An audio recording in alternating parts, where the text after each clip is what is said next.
I talk so much on this platform about climate change and food and the connection and all things science and plant-based and all things. But I get a lot of questions about it. And so this is a great day to go into a little deep dive. Let's start a little bit with the title, The Best of Times, the Worst of Times, because I'm curious, what are the best of times?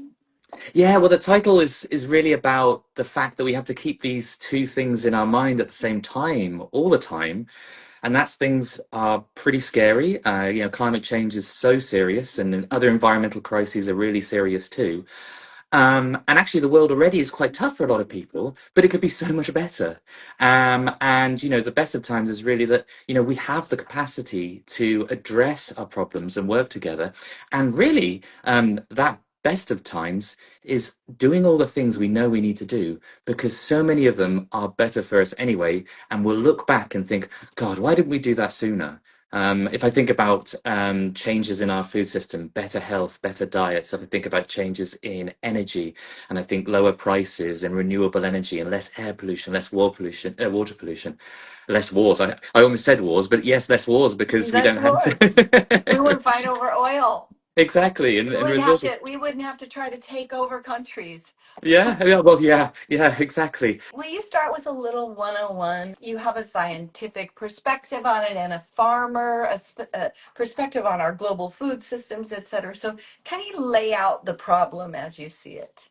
The food system occupies almost half of all the land we can live on the planet. So between about 75 and 80% of that land is for animal agriculture. Food is the biggest driver of biodiversity loss, the biggest driver of land use change, the biggest driver of water pollution and water consumption. It's the biggest driver of the death of marine environments, often through the nutrients that come off from the fields.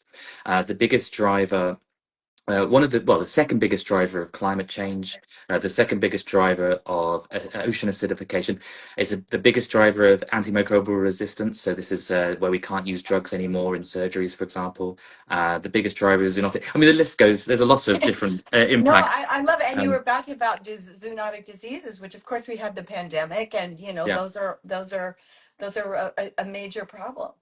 Yeah, absolutely. And so a lot of that comes from spillovers from animal agriculture.